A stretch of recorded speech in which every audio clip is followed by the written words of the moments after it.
आज की इस वीडियो में हम आपको एक बेहद दिलचस्प और अनोखी कहानी सुनाने जा रहे हैं, जिसमें एक शहजादी ने एक गुलाम के साथ प्रेम किया। फिर बादशाह ने उस गुलाम और शहजादी के साथ जो किया उसे जानकर आप हैरान रह जाएंगे। इसलिए इस वीडियो को अंत तक जरूर देखें और इसे लाइक करना ना भूलें। साथ ही हमारे चैनल को सब्सक्राइब करें। बादशाह की एक बेटी थी और उसके पास एक गुलाम था जो हाथियों की देखभाल करता था। वह जानता था कि हाथियों को कैसे संभालना है। यह गुलाम जवान और खूबसूरत था। एक दिन उसने बादशाह की बेटी को देखा जब वह हाथी पर सवार होकर सैर कर रही थी। उसे पहली बार देखते ही वह उस पर फिदा हो गया। शहजादी जब भी टहलने निकलती, गुलाम उसे चुपचाप देखता रहता और चाहता था कि किसी बहाने से उससे बात कर सके और उसे अपना बना सके। उसकी हैसियत इतनी नहीं थी कि वह बादशाह से उसकी बेटी का हाथ मांग सके, लेकिन अगर शहजादी उसे पसंद कर लेती तो बादशाह को अपनी बेटी की इच्छा माननी पड़ती। दोस्तों, वह लड़का गुलाम होते हुए भी बहुत हट्टा कट्टा और खूबसूरत था। देखने में किसी शहजादे की तरह लगता था। एक दिन उसने अपने दोस्तों से कहा, मुझे शहजादी से बहुत प्यार हो गया है। जब से मैंने उसे देखा है मैं उसका दीवाना हो गया हूँ। मुझे एक पल का भी चैन नहीं आता। बस चाहता हूँ कि किसी तरह से शहजादी को हासिल कर लूं और उससे शादी कर लूं। उसकी बातें सुनकर दोस्तों ने कहा, क्या तुम पागल हो? अगर तुमने बादशाह को यह बता दिया तो वह तुम्हें आग में जिंदा जला देगा। तुम जानते हो बादशाह की सजा कितनी भयानक होती है। लेकिन वह गुलाम जिद्दी था। उसने ठान लिया कि चाहे जो हो जाए, भले ही उसे आग में जला दिया जाए, लेकिन उसे शहजादी को पाना है। एक दिन जब शहजादी जंगल में टहलने निकली तो गुलाम उसके पीछे पीछे धीरे धीरे चलने लगा। उसने एक योजना बनाई कि जहां जहां हाथी जाएगा वहां उसने कांटे बिछा दिए। ये तो स्पष्ट था कि हाथी को कांटा चुभेगा, और ऐसा ही हुआ। उसकी योजना सफल रही। शहजादी हाथी पर सवार होकर हरे भरे जंगल के खूबसूरत नजारे का आनंद ले रही थी। तभी अचानक हाथी ने जोर से चिंगाड़ मारी, क्योंकि उसके पैर में कांटा घुस गया था। वहां शहजादी का कोई गुलाम नहीं था जो उसकी मदद के लिए आता। गुलाम ने मौके का फायदा उठाया और तेजी से हाथी के पैरों के पास पहुंच गया। उसे पता था कि हाथी को कैसे काबू में करना है। शहजादी बहुत डरी हुई थी। गुलाम ने चतुराई से कांटा निकाल दिया और हाथी शांत हो गया। यह देखकर शहजादी इतनी खुश हुई कि वह हाथी से नीचे उतर आई। उसे नहीं पता था कि यह गुलाम उसके महल में काम करता है और वह उसे कई दिनों से देख रहा है। जब उसने पहली बार उस नौजवान को देखा तो उसकी खूबसूरती देखकर वह भी दीवानी हो गई। शहजादी सोच रही थी कि वह कोई शहजादा है, लेकिन वह वास्तव में उसका गुलाम था। शहजादी हाथी से उतरकर उससे बातें करने लगी। वह उसकी सुंदरता से बहुत प्रभावित हुई और फिर उसने उसकी जान भी बचाई थी। वह नहीं चाहती थी कि वह नौजवान उसकी नजरों से दूर जाए। उसने पूछा, तुम कहाँ रहते हो? वह बोला, मैं आपके महल में काम करता हूँ। शहजादी ने कहा, क्या तुम शहजादा नहीं हो? गुलाम ने उत्तर दिया, नहीं, मैं तो आपके महल में हाथियों की देखभाल करने वाला हूँ। शहजादी ने कहा, तुमने बहुत अच्छा काम किया है। मेरे पिता तुमसे बहुत खुश होंगे। वह उससे बातें करते करते इतनी खो गई कि उसे पता ही नहीं चला कि रात होने वाली है। गुलाम ने कहा, शहजादी, इस समय जंगल से बाहर निकलना ठीक नहीं है। अगर आप बुरा न माने तो आज रात यहीं जंगल में बिताएं। मैं किसी से नहीं डरता और मेरे होते हुए कोई भी आपको नुकसान नहीं पहुंचा सकता। यह मेरा वादा है। शहजादी तो उससे मोहब्बत कर बैठी थी। वह उसकी हर बात को मानती जा रही थी और उसका इरादा उसके साथ जीने का था। दोनों एक दूसरे में इस कदर खो गए कि जीने लगे। अब गुलाम काफी परेशान था कि उन्होंने ऐसा काम कर लिया है जिसके लिए बादशाह उन्हें कभी माफ नहीं करेगा। सुबह हुई तो वह शहजादी से कहने लगा, आप तो एक बड़े राज्य की शहजादी हैं और मैं आपका गुलाम हूं। क्या आपके पिता मुझे स्वीकार करेंगे? हमारे बीच जो संबंध बन गए हैं उसकी सजा बहुत भयानक होगी। वह बोली, तुम्हें सजा नहीं मिलेगी, क्योंकि मैं जो चाहती हूँ मेरे पिता वही करते हैं। मैंने तुम्हें पसंद किया है और मैं अपने पिता से तुम्हारी सिफारिश करूंगी, लेकिन इसके लिए तुम्हें पहले मेरे पिता के पास जाना होगा। गुलाम ने कहा, ठीक है। दोनों ने यह तय किया कि परेशान होने से बेहतर है कि बादशाह के पास जाकर अपनी बात रखें। फिर किस्मत ने साथ दिया कि आग में जलना या शहजादी को पाना नसीब होता है। शहजादी ने कहा, मैं सिर्फ तुमसे ही शादी करूंगी, इसलिए तुम मेरे पिता से जाकर मिलो। गुलाम उसे लेकर महल आया और बादशाह की सेवा में हाजिर हुआ। बादशाह ने उसके आने का कारण पूछा। गुलाम ने सारा किस्सा सुनाया और कहा, कल रात आपकी बेटी मेरे साथ जंगल में थी। बादशाह सलामत, जान की अमान हो। आपकी बेटी का निकाह आप मुझसे कर दें तो यह मेरे लिए बहुत बड़ा एहसान होगा।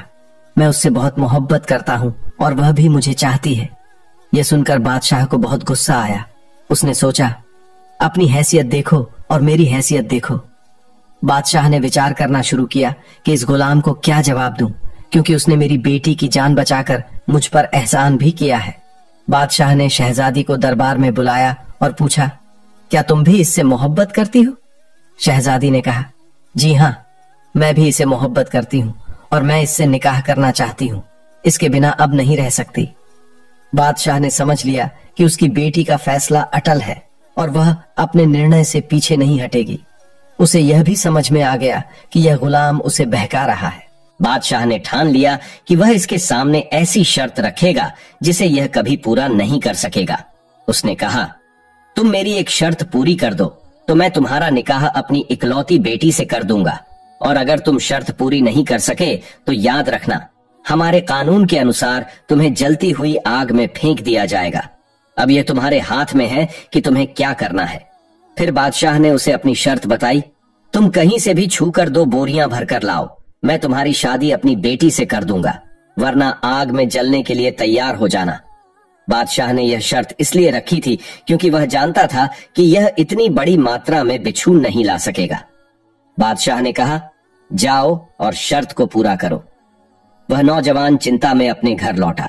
जब उसके पिता ने उसे देखा तो उसने पूछा, बेटा, आज तुम बहुत परेशान लग रहे हो, क्या बात है? गुलाम ने कहा, बाबा, मुझसे बहुत बड़ी गलती हो गई है। मैं इस मुल्क की शहजादी से मोहब्बत कर बैठा हूं। मोहब्बत में मैंने उसके साथ ऐसा काम कर लिया है जिसकी सजा बादशाह मुझे बहुत सख्त देंगे। मैंने अभी उन्हें यह बात नहीं बताई, बस उनसे कहा है कि मैं उनकी बेटी से निकाह करना चाहता हूं। उसके पिता ने बेटे की बात सुनकर नाराजगी जताई और कहा, मेरे बेटे, मेरी तरबियत तो ऐसी नहीं थी कि तुम एक शहजादी के इश्क में गिरफ्तार होकर ऐसा करोगे। भला तुमने ऐसा क्यों किया? यह हमारी शरीयत में हराम है। तुमने एक हराम का काम किया है। उसने कहा, लेकिन बाबा, अब मैं क्या करूं? मैं तो उसी शहजादी से शादी करना चाहता हूं ताकि उनकी कोई बदनामी ना हो। अगर लोगों को पता चलेगा तो उनकी बहुत बदनामी होगी। आप मुझे बताइए, मैं इतने बिच्छू कहां से जमा करूंगा? क्या आप मुझे कोई ऐसी जगह बता सकते हैं? बाप ने कहा, अभी तुम काम पर जाओ, शाम को मुझसे मिलना, तब मैं तुम्हें बिच्छू पकड़ने का तरीका बताऊंगा। वह गुलाम महल में गया और अपना काम करने लगा। काम खत्म होने के बाद जब वह घर लौटा तो उसका बाप उसका इंतजार कर रहा था। बाप ने कहा, 2 बोरियां ले आओ जिनके लिए बादशाह ने तुम्हें हुक्म दिया है। गुलाम ने कहा, जी हां, बोरियां तो मैं लाया हूं, अब आगे का तरीका बताएं। बाप ने कहा, इस शहर में एक बहुत पुराना कब्रिस्तान है जिसमें एक कब्र है। उसने कब्र की जगह बताई और कहा, उस कब्र पर जाओ और वहां से सारी मिट्टी हटा दो। फिर एक ईंट हटाकर बोरी का मुंह सुराख पर रख दो। जब बोरी भर जाए तो उसे मजबूती से बंद कर दो और दूसरी बोरी भर लेना। फिर कब्र को अच्छी तरह से बंद कर देना। अगले दिन बेटे ने अपने बाप की बात पर अमल किया और कब्रिस्तान पहुंच गया। वहां जाकर उसे बहुत डर लग रहा था। जिस कब्र के बारे में उसे बताया गया था, उसके पास पहुंचकर उसने वैसा ही किया जैसा उसके वालिद ने कहा था। उसने एक ईंट हटाई और बोरी का मुंह रख दिया। उसे ऐसा लग रहा था जैसे अंदर बेशुमार बिच्छू हैं जो बोरी के अंदर आ रहे हैं। जब बोरी भर गई तो उसने फौरन उसका मुंह रस्सी से बांध दिया। फिर दूसरी बोरी भी ली और उसका मुंह कब्र पर लगा दिया। वह बोरी भी बिच्छू से भर गई। उसे यकीन नहीं आ रहा था कि इस पूरे शहर में इतने बिच्छू होंगे, लेकिन इस कब्र में बिच्छू ही बिच्छू हैं। आखिर कब्र वाले ने ऐसा कौन सा काम किया था कि उसकी कब्र बिच्छुओं से भरी हुई है। जब वह 2 बोरियां भरकर बादशाह के सामने हाजिर हुआ तो बादशाह बहुत हैरान और परेशान हुआ। बादशाह ने पूछा, तुम यह दोनों बोरियां कहां से भरकर लाए हो? उसने बताया कि एक ऐसा कब्रिस्तान है जो इस शहर में मौजूद है जिसमें एक कब्र है। उस कब्र के बारे में मुझे मेरे बाबा ने बताया है। बादशाह ने कहा, फौरन अपने बाबा को बुलाकर लाओ। मैं जानना चाहता हूं कि जिस कब्र की निशानदेही उसने की है उसमें बिच्छू क्यों है। और यह बात तुम्हें भी पता होनी चाहिए। ऐसा लग रहा था कि बादशाह को पहले से ही इस बारे में जानकारी है, लेकिन वह उसके बाप से यह सुनना चाहता था। उस लड़के ने अपने पिता को बुलाया। शहजादी और सभी दरबारी भी वहां मौजूद थे। बादशाह ने कहा, आप इसके वालिद हैं, क्या आप जानते हैं कि कब्र में बिच्छू क्यों है? बाप ने कहा, जी हां, मैं जानता हूं, तभी तो मैंने अपने बेटे को वहां भेजा था। बादशाह ने पूछा, क्या आप मेरी शर्त को पूरा करना चाहते थे या अपने बेटे को यह दिखाना चाहते थे कि उसने मेरी बेटी के साथ जो गुनाह किया है उसकी सजा क्या हो सकती है? बाप ने कहा, यही समझ लीजिए, मैं अपने बेटे को यह बात दिखाना चाहता था। बादशाह ने कहा, बताओ, सभी दरबारी को यह बात बताओ, अपने बेटे को और मेरी बेटी को भी बताओ। गुलाम के बाप ने बताना शुरू किया, बेटा, तुम जिस कब्र से बिच्छू भरकर लाए हो वहां बिच्छुओं की इतनी तादाद है कि अगर तुम 100 बोरियां भी ले जाते तो वह भी भर जाती, क्योंकि कब्र वाले ने गुनाह किया है। बेटे ने पूछा, अब्बा जान, उसने कौन सा गुनाह किया? बाप ने कहा, जिनाकारी। एक बार नहीं बल्कि हर रात वह तवायफ के पास जाया करता था। इसी वजह से जब उसकी मौत हुई तो उस वक्त भी वह जिना कर रहा था। वह लड़का बादशाह के पास आया और कहने लगा, मुझे माफ कर दो, मैं जानता हूं कि मेरी कब्र में भी बिच्छू आएंगे, क्योंकि मैंने भी जिनाकारी की है। अब मैं समझ चुका हूं कि जिना करना कितना बड़ा गुनाह है। उस लड़के ने बादशाह से कहा, मैं बहुत बड़ा गुनहगार हूं और मेरी कब्र में भी बिच्छू ही आएंगे, लेकिन मैं आपकी बेटी से सच में बहुत मोहब्बत करता हूं। बादशाह ने कहा, तुमने अनजाने में गलती की है, लेकिन सजा तुम्हें जरूर मिलेगी। तुम्हें 100 कोड़े लगाए जाएंगे, और सिर्फ तुम्हें ही नहीं बल्कि मेरी बेटी को भी 100 कोड़े पड़ेंगे। बादशाह ने दोनों को 100 कोड़े लगाने का हुक्म दिया। कोड़े लगने से शहजादी पूरी तरह से निहाल हो गई थी, लेकिन क्योंकि उसने भी ऐसा काम किया था, उसे यह सजा मिलना जरूरी थी। उसके बाद बादशाह ने कहा, 1 महीने तक तुम दोनों अल्लाह की बारगाह में तौबा और इस्तगफार करो। जितना गिड़गिड़ा कर माफी मांग सकते हो मांगो। अगर तुम्हारी मोहब्बत सच्ची है तो तुम दोनों जरूर मिलोगे। फिर बादशाह ने खुशी खुशी अपनी बेटी का निकाह उस गुलाम के साथ कर दिया। दोस्तों, आपने देखा कि किस तरह जिना करने वाले की कब्र बिच्छुओं से भरी हुई थी। उस लड़के ने कब्र से 2 बोरी बिच्छू भरे, लेकिन अगर वह और भी बोरियां ले जाता तो वे भी भर जाती। आप खुद सोच सकते हैं कि उस जानी की कब्र में क्या होता होगा। हम अल्लाह रब्बुल इज्जत से दुआ करते हैं कि हमारे सभी भाई बहन, नौजवान लड़के लड़कियां जो जिनाकारी और हरामकारी में लिप्त हैं, अल्लाह पाक उन्हें इस गुनाह से बचने की तौफीक अता करें। अल्लाह हमारे दिलों में सभी गुनाह कबीरा के प्रति नफरत पैदा कर दे। अल्लाह हमारी नस्लों को भी अपनी अमान में रखे, आमीन। आज की कहानी में बस इतना ही। आपसे निवेदन है कि इस वीडियो को अपने सभी नौजवान दोस्तों के साथ जरूर शेयर करें, ताकि उन्हें भी इस बात का एहसास हो सके।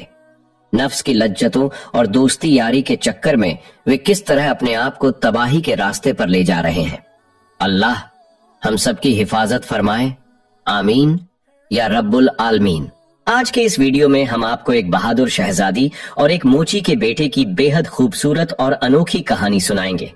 हम दावे के साथ कह सकते हैं कि आपने यह कहानी आज से पहले नहीं सुनी होगी। शहजादी नीलोफर और गरीब मोची के बेटे सुल्तान की यह कहानी बहुत ही दिलचस्प और अनोखी है, इसलिए आप इस वीडियो को अंत तक जरूर देखें। साथ ही इसे लाइक करें और चैनल को सब्सक्राइब करना न भूलें। वीडियो के बारे में अपनी कीमती राय कमेंट बॉक्स में जरूर साझा करें। तो चलिए शुरू करते हैं। किसी समय की बात है, एक मुल्क में बादशाह फिरोजदीन राज कर रहा था। शहजादी कायनात बादशाह की इकलौती संतान थी। शहजादी कायनात की मां उसकी पैदाइश के समय ही गुजर गई थी। शहजादी को घुड़सवारी का बहुत शौक था और उसके पास एक सफेद रंग का घोड़ा था जिसका नाम जांबाज था। इसलिए जब भी जांबाज का नाम लिया जाएगा आप समझ जाएंगे कि घोड़े की बात हो रही है। शहजादी को शिकार का भी बहुत शौक था।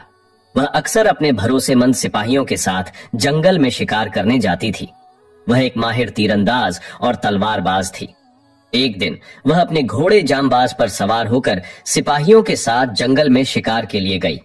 अभी शिकार करते हुए उसे कुछ ही देर हुई थी कि अचानक काली घटाओं ने जंगल में अंधेरा छा दिया और बारिश शुरू हो गई, जो तूफान का रूप धारण कर गई। इसी दौरान जांबाज को ठोकर लगी और शहजादी जमीन पर गिर गई। उसका सिर एक पत्थर से टकराया जिससे वह बेहोश हो गई। इस बीच सिपाही भी उससे बिछड़ चुके थे। दूसरी ओर बादशाह फिरोज बेचैनी के आलम में महल में इधर उधर टहल रहे थे। हमें बहुत बेचैनी हो रही है, न जाने हमारी कायनात इस मौसम में किस हाल में होगी। बादशाह फिरोज ने बेकरारी के आलम में अपने वजीर कासिम से कहा, आलम पनाह, आप काफी चिंतित हैं। मैं आपकी स्थिति समझ सकता हूं, लेकिन हम सब्र और दुआ के अलावा और क्या कर सकते हैं। इसी दौरान एक सिपाही कांपता हुआ दरबार में दाखिल हुआ। बादशाह उसे देखकर परेशान हो गया। तुम इतने बदहवास क्यों नजर आ रहे हो? हुजूर, बड़ा गजब हो गया, बागियों ने हम पर हमला कर दिया है। यह सुनकर बादशाह और वजीर हक्का बक्का रह गए। वहीं दूसरी तरफ जब शहजादी की आंख खुली तो उसने खुद को एक झोपड़ी में पाया। उसके पास एक हम उम्र लड़की बैठी हुई थी। तुम कौन हो? शहजादी कायनात ने उससे पूछा। जी, मेरा भी आपसे यही सवाल है कि आप कौन हैं? वह लड़की बोली। मैं कौन हूं मुझे नहीं पता, उसने कहा। शहजादी बोली, तुम्हारा नाम क्या है? मुझे नाम याद नहीं, वह सिर पकड़ते हुए बोली। मुझे लगता है कि मैं अपनी याददाश्त खो चुकी हूं। भाई बता रहे थे कि यह पत्थर के ऊपर गिरी हुई मिली थी। वह खुद से सोचने लगी। इसी दौरान अचानक एक शख्स झोपड़ी के अंदर दाखिल हुआ। वह लड़की का भाई सुल्तान था। सुल्तान एक मोची का बेटा था और नीलोफर उसकी बहन थी।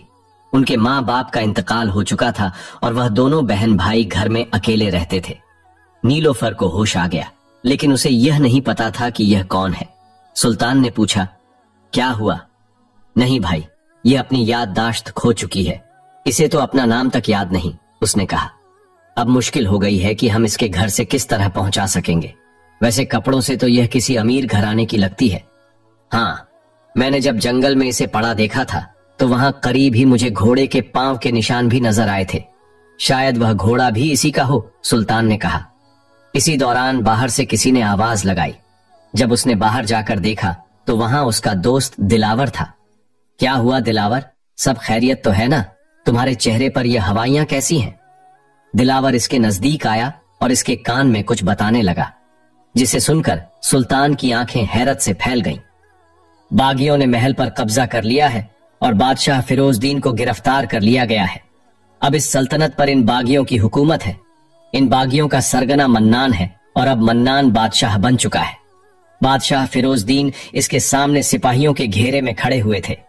बादशाह फिरोजदीन ये देखकर हैरान रह गया कि उनका वजीर कासिम मन्नान के पास ही बैठा हुआ था। अच्छा, तो तुम आस्तीन के सांप हो जिसकी वजह से हम इस हालात में पहुंचे हैं? हाँ, मैं वही हूं। कई सालों की कोशिश के बाद हम कामयाब हुए हैं। अब मैं हुकूमत में ज्यादा हिस्सा पाऊंगा, कासिम तंजिया हंसी हंसते हुए बोला। लालच ने तो बड़े बड़े को कहीं का नहीं छोड़ा।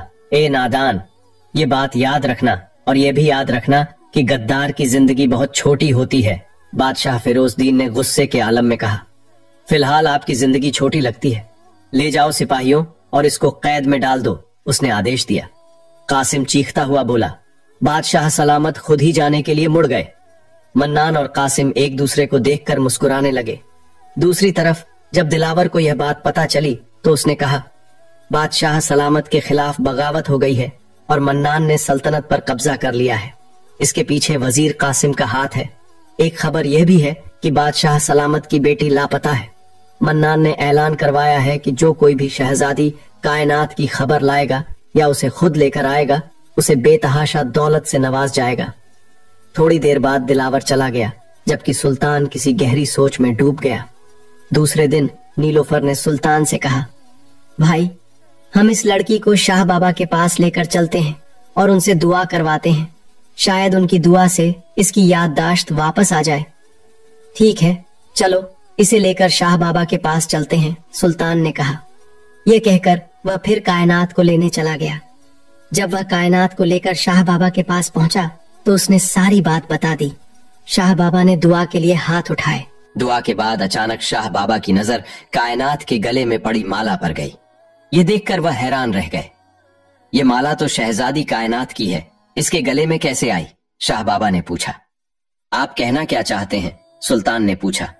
बाबा बोले, जब शहजादी 12 साल की थी तो बादशाह सलामत ने इसके लिए खास दुआ की थी। हमने दुआ के बाद मोतियों की एक माला पर दम करके इसे पहनाई थी। ये वही माला है जो इस लड़की के गले में है। इसका मतलब है कि यह लड़की शहजादी कायनात ही है। ये सुनकर वह दोनों हैरान रह गए। क्या, जो तुम्हारे घर में लड़की है वही शहजादी कायनात है? दिलावर बोला। हाँ, लेकिन अब समस्या यह है कि हम इसे शाही महल नहीं ले जा सकते, वहां इसकी जान को खतरा है, सुल्तान ने कहा। सुल्तान, एक तरह से तो यह सही है, लेकिन इसका दूसरा पहलू भी सोचो। अगर हम इसे मन्नान के हवाले कर दें तो हमारी जिंदगी बदल सकती है, दिलावर ने उत्सुकता से कहा। लेकिन दिलावर, वह मेरी पनाह में है और मेरा जमीर मुझे यह इजाजत नहीं देता कि मैं उसे जालिमों के हवाले कर दूं, सुल्तान ने कहा। सोच लो सुल्तान, अगर तुम इसे मन्नान के हवाले करोगे तो तुम सिर्फ नाम के ही नहीं, हकीकत में सुल्तान बन जाओगे। यह कहकर दिलावर वहां से चला गया, जबकि सुल्तान गहरी सोच में डूब गया। दिलावर के मन में एक कशमकश चल रही थी। एक तरफ उसकी दोस्ती थी और दूसरी तरफ दौलत। उसे इनमें से एक चीज चुननी थी। आखिरकार उसने फैसला कर लिया और अब उसके कदम शाही महल की ओर बढ़ गए। बादशाह सलामत, कोई शहजादी कायनात के बारे में जानकारी लाया है, सिपाही ने मन्नान को बताया। उसे जल्दी पेश करो, मन्नान ने कहा। यह सुनकर वह बेचैन हो गया। दिलावर मन्नान के सामने खड़ा था। कहो, शहजादी कायनात के बारे में क्या खबर लाए हो? हम तुम्हें इसके बदले में माला माल कर देंगे। ये तो और भी अच्छी बात है, दिलावर ने कहा। फिर मन्नान ने सिपाहियों का एक दस्ता दिलावर के साथ शहजादी कायनात को लाने के लिए रवाना कर दिया। सुल्तान किसी काम से जा रहा था कि उसका दोस्त रहमान रास्ते में मिला।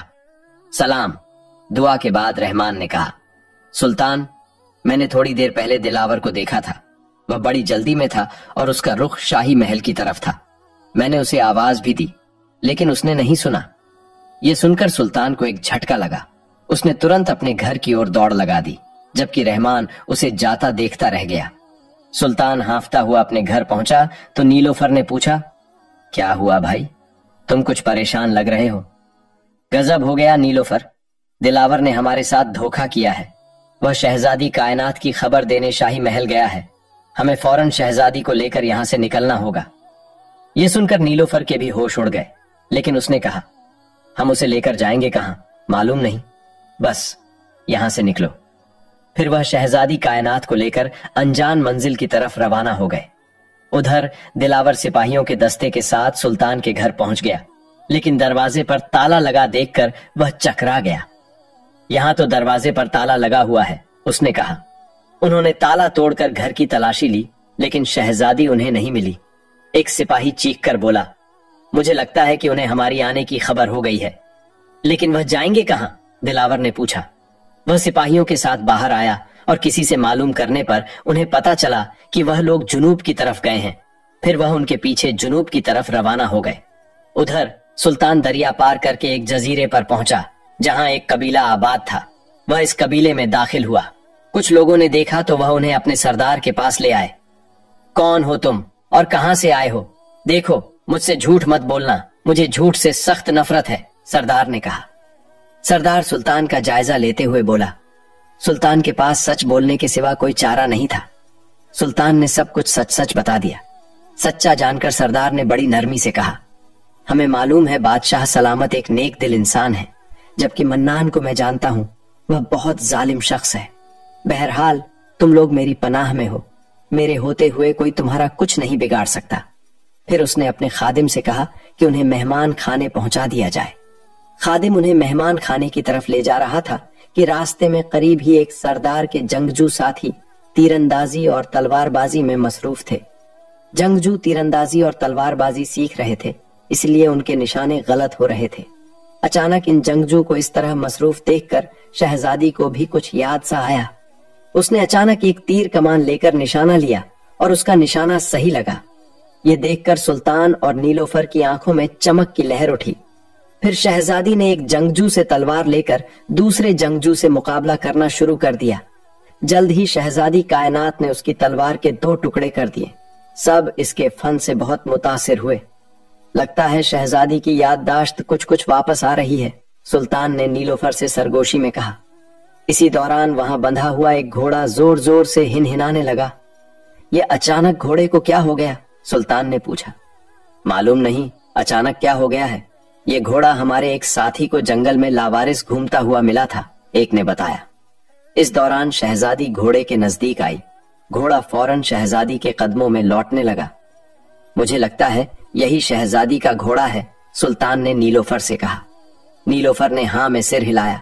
फिर शहजादी ने अचानक अपना सिर थाम लिया और जोर से चीखी, जांबाज। इसकी याददाश्त वापस आ चुकी थी। ये देखकर नीलोफर और सुल्तान की खुशी देखने के काबिल थी। कुछ देर बाद जब शहजादी कुछ संभली तो नीलोफर ने उसे सब बता दिया कि वह उन्हें कहां और किस हाल में मिली थी। जब उसे अपने बाप बादशाह मोहतरम के बारे में पता चला तो वह रोने लगी। उधर दिलावर सिपाहियों के साथ शहजादी की तलाश में मारा मारा फिर रहा था, लेकिन शहजादी की कोई खबर नहीं मिली। आखिरकार वे लोग खाली हाथ लौट आए। जब मन्नान को पता चला कि वे खाली हाथ आए हैं तो उसने दिलावर को गलत सूचना देने के जुर्म में कैद कर दिया। शहजादी, सुल्तान और नीलोफर को वहां रहते हुए कुछ समय बीत गया। एक दिन शहजादी ने कबीले के सरदार से कहा, हमें इजाजत दें, हम अपने वालिद की खबर लेने महल जाना चाहते हैं। सरदार ने जवाब दिया, देखो बेटी, तुम्हारा वहां अकेले जाना खतरे से खाली नहीं है। दुश्मन तुम्हें ढूंढ रहा है। कुछ सोचने के बाद सरदार ने कहा, अब चिंता की कोई बात नहीं, हम दुश्मन के खेल से ही खेलेंगे। क्या मतलब? हम समझ नहीं पाए, शहजादी ने पूछा। सरदार ने समझाया, दुश्मन ने आपके वजीर से साजिश करके आपके वालिद से तख्त छीन लिया। अब हम भी महल के अंदर किसी से मिलकर तख्त वापस ले लेंगे। शहजादी ने कहा, मेरा एक दोस्त मन्नान के दरबार में बड़े ओहदे पर है। मुझे यकीन है कि हम सफल होंगे क्योंकि हम हक पर हैं। लेकिन इस महाज पर हम भी आपके साथ चलेंगे। हम अपने हाथों से दुश्मन को हराएंगे, सरदार ने कहा। आखिरकार शहजादी की बात माननी पड़ी। एक दिन उन्होंने पूरी तैयारी के बाद बागियों के खिलाफ महल पर हमला कर दिया। जिस तरह मन्नान ने बादशाह के खिलाफ साजिश की थी, उसी तरह आज सरदार ने भी कार्रवाई की। फर्क सिर्फ नीयत का था। मन्नान की नीयत में फितूर था, जबकि सरदार नेक नीयत से हमलावर हुआ था और वह सफल रहा। इस मौके पर शहजादी कायनात ने अपनी शमशेर के जौहर दिखाए, जिससे दुश्मन फौजी हैरान रह गए कि एक औरत किस तरह अकेले इतने मर्दों का मुकाबला कर रही है और कितनी माहिरी से तलवार चला रही है। अंततः मन्नान और कासिम अपने अंजाम को पहुंचे। बादशाह सलामत को कैद से रिहा कर लिया गया। आज का सूरज एक नई रोशनी लेकर आया। बादशाह फिरोजदीन तख्त पर वापस आ गए। उन्होंने सरदार, सुल्तान और नीलोफर का दिल से धन्यवाद किया और उन्हें दौलत से नवाजना चाहा, लेकिन उन्होंने इसे लेने से मना कर दिया। सरदार ने कहा, बादशाह सलामत, आपकी शहजादी और आपकी सल्तनत आपको दोबारा मिल गई। इससे जो खुशी हमें मिली वह किसी दौलत से कम नहीं। बादशाह ने सरदार की तरफ देखा और कहा, मैंने फैसला किया है कि जहां तुम्हारा कबीला आबाद है, तुम इस जगह के मालिक हो गए। फिर सुल्तान से मुखातिब होकर कहा, तुम और तुम्हारी बहन यहीं शाही महल में रहोगे। तुम्हारी सरपरस्ती हम करेंगे। तुम्हें फौजी ताकत देकर फौज का सिपह सालार बनाएंगे। नीलोफर तो वैसे ही कायनात की सहेली है। तीनों ने शुक्रगुजार नजरों से बादशाह के सामने आदाब किया। तो प्यारे दोस्तों, ये थी हमारी आज की छोटी सी कहानी। उम्मीद है आपको यह कहानी पसंद आई होगी। अगर वीडियो पसंद आई हो तो इसे लाइक करें और करीबी लोगों के साथ जरूर शेयर करें। इस वीडियो के बारे में अपनी कीमती राय का इजहार कमेंट बॉक्स में जरूर करें। नए आने वाले लोगों से गुजारिश है कि चैनल को सब्सक्राइब करके बेल आइकन दबा दें, ताकि मजीद अपलोड होने वाली वीडियो का नोटिफिकेशन आपको समय पर मिल सके। मिलते हैं किसी नई वीडियो में। शुक्रिया। अल्लाह हाफिज।